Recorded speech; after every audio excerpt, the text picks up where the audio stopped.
I live and practice in Detroit, and I believe our city and the people that live here represent the best of America.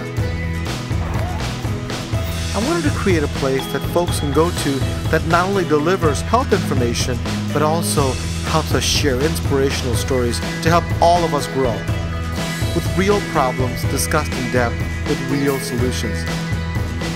You are the most important person. You're the patient. This is AskDrParthaNandi. Hi, I'm Dr. Partha Nandi from AskDrParthaNandi, and today we're shooting on location in beautiful Detroit, Michigan.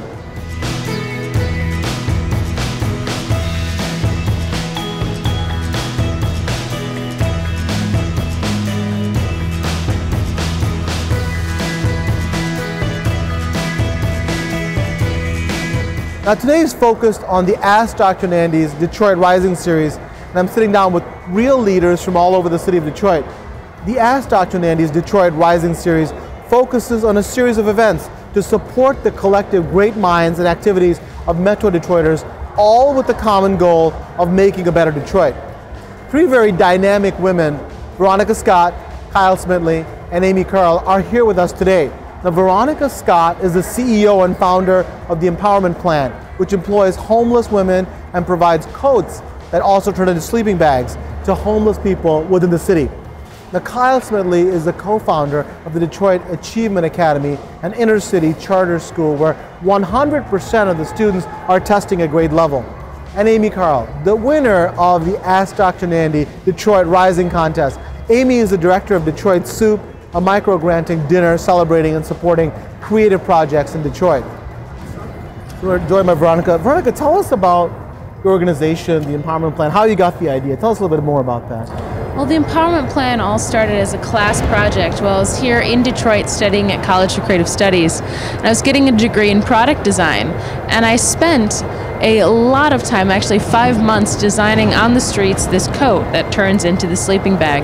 But I spent that time designing it with the homeless population here in Detroit at local shelters, specifically Neighborhood Service Organization. And it really just kind of spiraled out of control from there.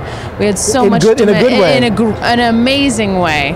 But it went from having just being an idea to having people come up on the streets. And I had actually gotten a great street name, which was the Crazy Coat Lady. The Crazy Coat Lady? Or just the Coat Lady, coming up to me asking when are they going to get their coats. And I think that's really how it all started, and it's grown exponentially from there. What I like especially about the organization is that it actually hires and employs people to work there. Tell me about, so you started off with having, coats that, turning to sleeping bags, Yeah. and then so when did the idea come of employing people that are actually in need of employment?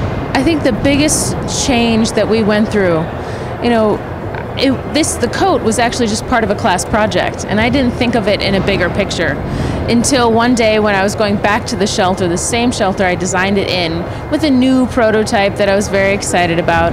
A woman ended up yelling at me at this shelter. She was full on screaming, had to be restrained. It was very intense, but she was really upset for a reason. She came up to me, I actually talked to her, and what she said was that she didn't need a coat. Everybody around her didn't need a coat, they needed a job. And then I think there was the kind of the light bulb, aha, why didn't I realize this before sort of moment. It was like, okay, this is a deeper issue. We're not talking about the surface of a coat, we're talking about the systemic issue of needing employment. It's almost like teaching them how to fish, isn't it? It's like not just giving them a stopgap measure, but giving them some ideas and employment. Now you're a very driven individual. How old are you now? 24 now. 24, wow. Yeah. And by age 23, and I have to read this off, all the awards you have, you're the youngest recipient of the JFK's New Frontier Award, United Nations Young Women Changemakers Conference, amongst other prestigious awards, and you were just named the Diane von Furstenberg's People Voice Award. I mean, listen, I hope my daughter is looking at this because I want her to be motivated. What drives you? What drives you to do these kind of things? I think the thing that gets me up in the morning and gets me excited are the women that we employ. We're like a family. I grew up in a situation of poverty, and you did personally? Personally, I grew up that way. And growing up knowing what a lack of money does to people and also does to a family. how it destroys them, how anger and, you know, stress and everything affects every aspect of their life. And growing up in actually somebody else's kind of rock bottom situation, you know, I wasn't treated with respect or treated that I had worth. Everybody around me assumed that since my parents were addicts, that I was just going to end up the same way. And they did that for me and my siblings. And I think for me, getting to this point in the empowerment plan was shocking, but it seems sort of meant to be. This is something that I wish had been offered to my own mother, to show her that she can have independence and can get out of a cyclical, horrible pattern that she was in. And everybody that we employ at the empowerment plan is a homeless single parent. And I didn't realize it until much later how it so closely ties to my childhood. And we've just grown so much together. One of the first couple people we hired, her name was Annis Maxwell, and she passed away last year, suddenly of a heart attack. But she was kind of the den mother to everybody. She had so much patience with me, dealing with a young 20-something that had no idea about business, no idea about anything. She had all the patience in the world, and she used to say, "You're going to have to roll me to the street in my sewing chair if you ever want me to leave."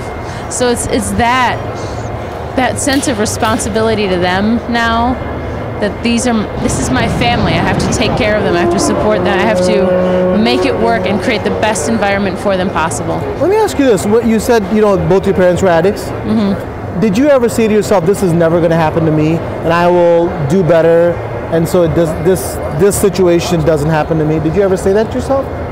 You know, it's really interesting. I don't think I ever said it to myself. I think I just came to the realization really young, you know, when you grow up in that and you can see what happens to people, what was happening to them, and just the stress and the anger and the fear and the sadness that I had, and dealing with that.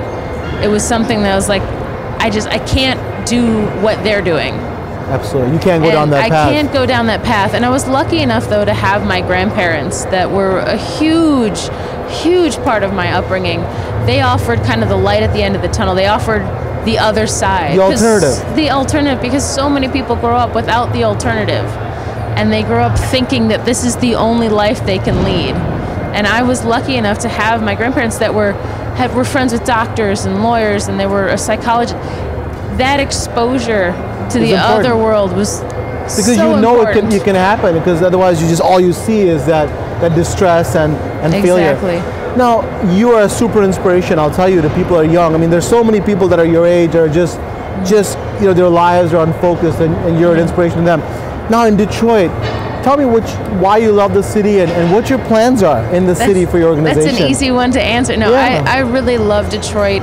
Really, and I can only sum it up this way as far as with the empowerment plan. We wouldn't have been able to start anywhere else. Detroit is the only place we could have done and started the empowerment plan. Just alone on the sense of community, not even the sense of community, the actual community here. As far as building a business, you have so many other people, and I'm not just talking, you know, a local coffee shop owner. We're talking like major corporations that want to help the city, want to help build up the area that they're a part of, and they see all of us rising with the tide. So they don't look at the empowerment plan as competition or something they have to squash out, or that they're not going to pay attention to because it's too small.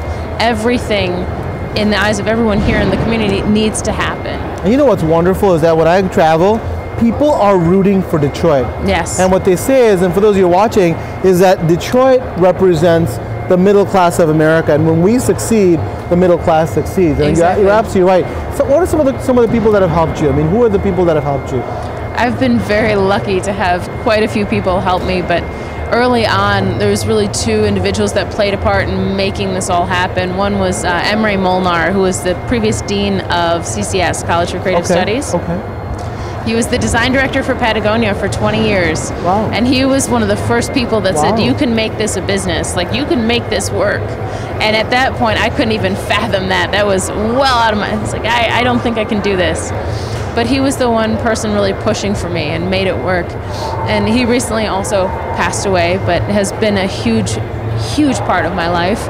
And then he actually introduced me to the CEO of Kaherl, which is, you know, the construction clothes, the workwear. Yeah, yeah. But I met Mark Valade before anybody else said this was a good idea. I met him with the first business plan with no idea of what I was getting into, and he invested in me then and continues to invest in all of us now. That's wonderful. Hey, it's such a pleasure to meet you. It's such a pleasure. Thank you for joining us. Thank you so and much. what truly are saying, people are watching, we'll see you as an inspiration, and we just can't wait till you blow up even more and do so much for our community. Thanks for joining us. Thank you so much. I appreciate it. Thank you.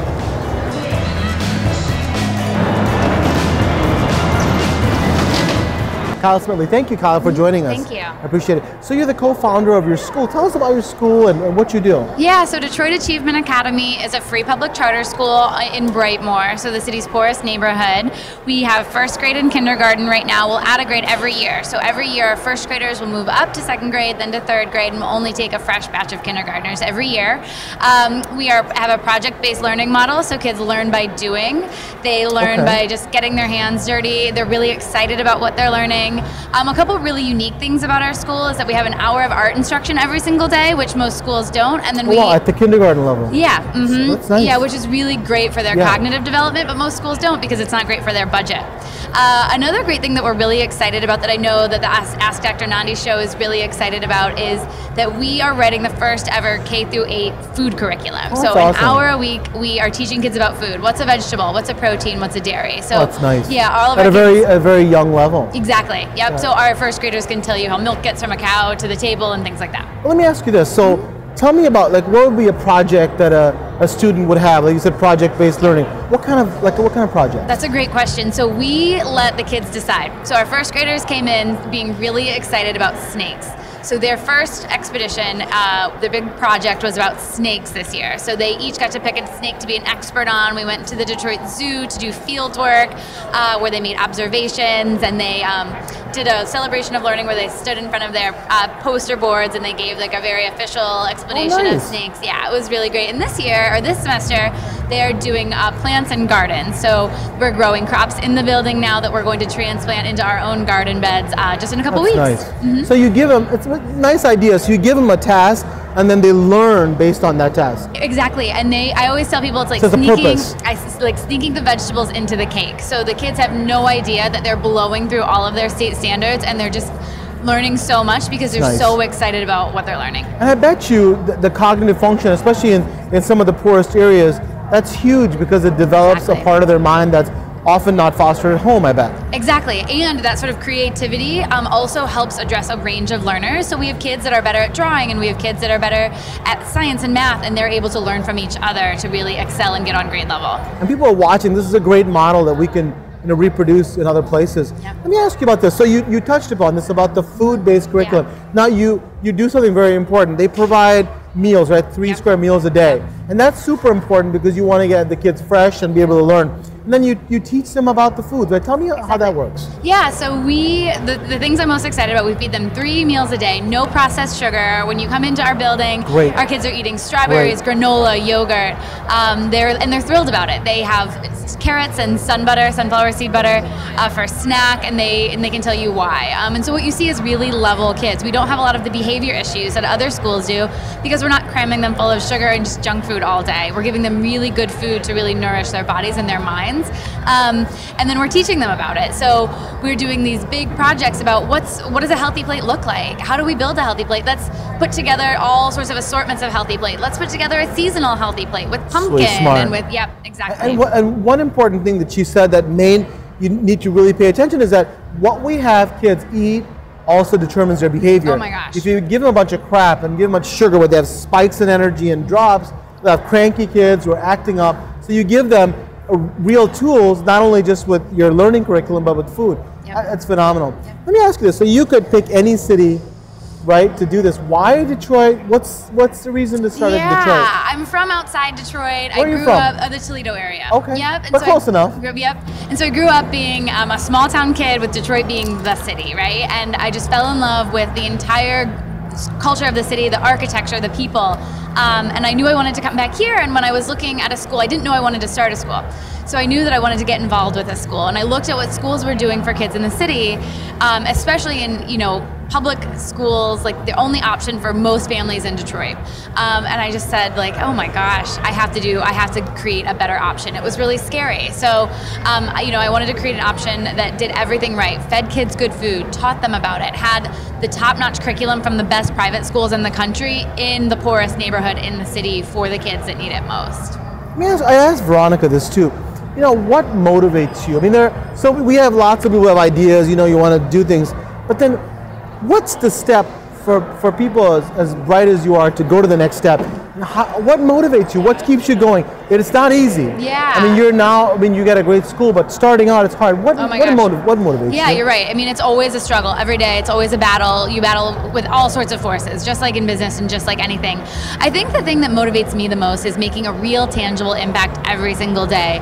When a parent walks up to me and says, when my kid was born, I of course I had dreams for them, but I really didn't think that they'd get much farther than I did. Drop out of school in 5th grade, and hope for the best, hope that they are happy. But now all of a sudden, because of your school, I'm dreaming like, what if my kid went to college? I had never thought about that. And I'm dreaming, what if my kid has a professional job and a degree? Like, these are things that I'd never thought of. And I remember thinking like, oh my God, like this is how you change a city. Like this is how you stabilize a neighborhood. This is how you actually change people's lives in a really, rippling way. Yeah, as a doc, I tell myself, if you can change one person's life, you feel, at least I feel, that your life is worthwhile. Right. And you're changing not only the lives of those students, but their families and the families that come after them. It's phenomenal.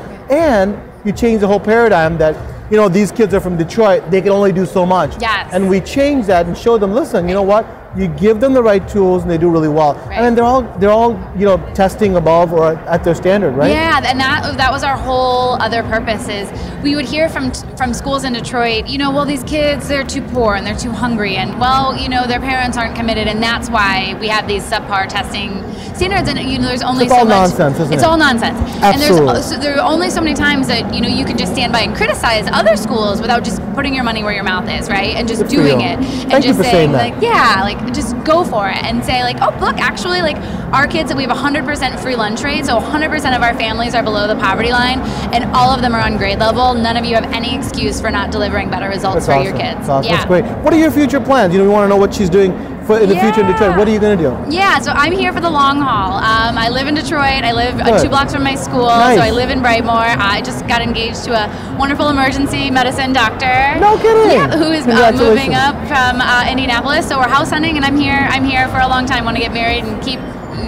changing education in the city. And what about your school? And what you're planning to add more grades every year? Yeah, yep. So we're in a dirty old wing of a church right now. We'll outgrow that wing of a church in 3 years. So it always is something. So we're facility hunting, looking to see where we go next. And then by the time we're at full capacity, we'll have an 8th grade and then maybe high school. So what college is showing us that if you have an idea and if you have a good plan and you want to roll up your sleeves and get to work, you can really make this happen. We're really proud of you and all the achievements. Thank you very much for joining us. I appreciate it. Thank you.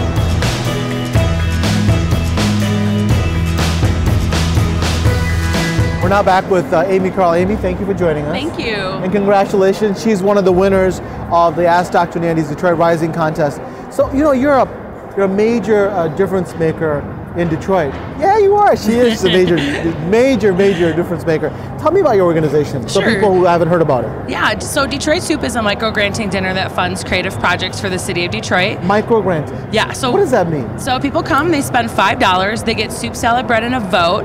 What they're voting on are creative projects that are looking to make Detroit better. So anything from art, social entrepreneurship, social justice, urban agriculture, education, technology. Anybody who's got a new idea that is like, well, maybe this will work. They have 4 minutes to share their idea. In a group, so there's a group of people.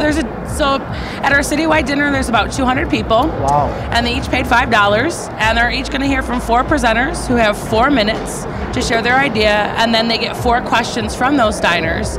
And after the 4 presenters, people from the community, they get about 60 seconds if they've made food to share about things that are going on in the city or things that they're working on. And then we eat. But my favorite thing is the sharing and the connecting. And then at the end of the night, they vote on what project they think should get the money from the door. And so it doesn't get divided equally. So somebody wins. So somebody wins. Okay, and they get if there's $1,000 or And you can donate, so people can donate more. So they're giving $5, but if you want to, you could give 10 or 15 if you wanted to. Absolutely. But on the average, most people give 5. On average, most people give 5. I think it's a really safe price point for people. It's our brand, kind of in a sense, where it's just a safe number, and there's a lot of Detroiters who can't even pay $5. So for us, it's a small effort that goes a really long way. So Veronika Scott was here earlier, and she's a past Detroit soup winner. Is that right? She is. Can you come back again and again? Or just one time? Absolutely. There are no rules at soup. So there's only rules about presenters, and the presenters, you can't use technology to present, and your idea has to be about the 138 square miles of the city, plus Hamtramck or Highland Park. Nice. So other than that, you could create a chaos scene if you wanted to, or just come and participate. I like chaos scenes. Me too. So the idea is that you come in and you have to talk about Detroit, and you can present as many times as you want to, but most people just present once. Sure. But it's, number one, you share the idea beyond just the money part. You share the idea so people, people actually participate in it. Now tell me about Detroit. So what gave you the motivation to start it? Sure. Yeah. So in 2010, a group of women had worked on an event called Women, a celebration of art and culture. And one of our friends, Kate Dodrell, had experienced a dinner out in Chicago and thought that this would be a good space and place to do this dinner in. And so she brought the dinner here. We did it above the Mexican Town Bakery for about a year. Okay. Then we moved into Corktown, and now our location's on East Grand Boulevard. For me, I have a background in theology with an emphasis on pop culture. So I was really fascinated in how people made meaning out of their everyday experiences, and could we create safe spaces for people to come together and share. Better is super subjective, so it's about your philosophies, your ideas, your visions of life. There are no safe spaces anymore to debate politics or debate things that are passionate for you. Everyone wants to be politically correct, right? Right. So let's just have a dialogue and conversation. You bring yourself to the table, literally, in our situation. And food is such a beautiful gathering tool because it's safe and you know how to eat. And it brings it down, meaning it makes people comfortable. You are extremely comfortable, by the way. Like you're extremely comfortable to talk to, and I'm sure the environment's like that. Yeah, and I actually try to make it a little uncomfortable. So we put old boards on milk crates. You sit on the floor. There's some bleacher sitting. There's some high top tables. But really, like for me, I think the city's a little uncomfortable, and our ideas of the city are uncomfortable. And to interact with strangers can be very uncomfortable. So if you make it a little like if you acknowledge that, and our space is really raw. It's an old film studio. That allows that kind of conversation to get extracted because you've had a shared experience. You're all this together. It's organic. It comes. I hope so. I hope so. That's nice. So interesting. So I actually would envision that it'd be. So she's saying actually make it a little uncomfortable so it brings that out into people. Yeah. So you won our contest because of your tireless efforts. I mean, she has done a ton for the city. Sure. I've asked other people the same thing. What motivates you to give back? I mean, a lot of people say, I want to do this and that, but they do nothing. What motivates you to give back? That's a great question.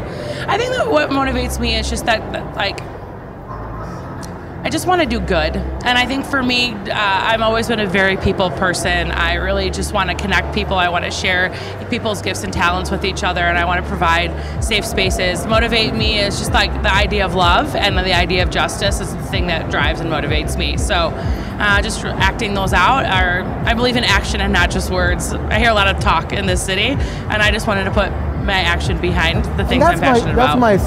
That's my next question is that, what takes you from that philosophy? Because lots of people have the philosophy like, I want to do, but what is the gap that makes people who have the idea from reaching them? What makes you be a person of action? I think I'm not afraid to fail.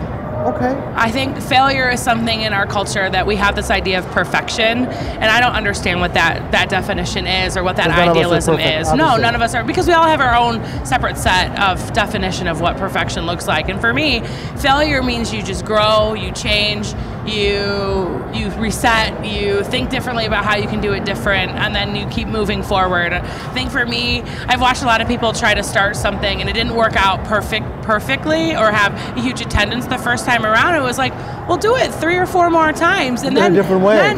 Try 4 or 5 different ways of doing it. And when you hit on something, I mean, we change soup up still all the time. Like, I want to bring in new elements all the time just so I don't A, get bored, but B, that I can continue to challenge what we know that works, but what are all other things that can make it work. And what you said is a very critical thing, and you see many times successful people, is that most successful people have failed more than unsuccessful people, whatever that word means. You know, it's because, like you said, you have the guts and the belief in what you're doing to go ahead and not fail. What are your future plans in Detroit and maybe outside Detroit? What do you want to do with your organization? Well, I think I would love to continue to have it grow. We moved it into 8 neighborhoods. I'd like to continue to have that happen. I'd like to have 4 or 5 funders say, yes, we want to fund this project and we want to make sure that it continues to happen in this city. And then I want to travel more and like help share how you can build a soup within your community. Other cities too, yeah, right? Absolutely. It's not my idea, but I know that there are other cities who do it, but just help make it better. No, do you have a website that people can get into? You sure can. There's DetroitSoup.com. We're also on Facebook and Twitter and Instagram, all under the names Detroit Soup. So DetroitSoup.com. And let me ask you this. I also know that besides what you do with Detroit Soup, you're a DJ. Tell us about that, because we're on location in Detroit. We hear some music. Tell me what's your passion and how you meld the two together. Yeah, no. The best thing about Detroit is that there is so many opportunities to try out whatever you wanted. And so my best friend Sarah Aldridge and I, oh my gosh, almost 3 years ago decided that we really liked playing records together, that maybe audaciously we should try a monthly. We found this picture of Amelia Earhart in front of a plane and it said "Nothing Elegant." And we were like, that's it, that's our name. So nothing elegant, because we are nothing elegant. But there's a lot of elegance about that, isn't it? Yeah, I hope so. Yeah, and we play a lot of hip hop, dance, soul, new wave, pop, we've brought other women DJs in. We just want to create a safe space where people, again, come together, have a great experience. That's kind of my MO, just creating safe spaces for people. And I found that to be true with DJing. And now we have 3 monthlies. So always the second Saturday at the Old Miami. The Old Miami? The Old Miami, my favorite bar in Detroit. Awesome. The first Wednesday at New Dodge Lounge, and then the third Monday at Grasshopper Underground in Ferndale. You're busy. Yeah. You take a lot. But tell me about Detroit, and my last question, Detroit and music. You know, everybody knows about music, you know, the old Motown and, you know, Rock City, but there's a whole like electronic movement in Detroit. Tell me about Detroit and music. What do you think about that? Yeah, I mean, it's amazing to be, I've been around music in Detroit, I think all my life, like grew up in the punk rock metal scene and then left for a long time. I got into indie rock and now a DJ. I think Detroiters are really just like, they're humble about their music. They have a lot of, I mean, it's cheap to live here, so you have the time and the space to really work on music in a really unique way. I love that electronic music was built from this city. That's a beautiful concept and idea that's spread all around the world. And they all come here for the festival. Yeah, and it's not my jam. Like, house music's great in small portions for me. Yeah. I'll take hip hop all day long, every day. Great. Yeah, it's awesome. And I think there's a really budding scene for that as well. And I think there's, unfortunately, the city's so spread out that sometimes you miss like where these pockets of like really great music is happening. But I think that it's finding a way, and people are getting better at collaborating together. What I love about the music in Detroit is that you have everything that you ever want to find. Agree, absolutely. It's awesome. And there's beautiful venues and historic spaces and places. Exactly. Well, it's a pleasure to meet you. So nice You're an meeting inspiration. you. Thank you for joining us. Thank you for your time. Time. Absolutely. Take care.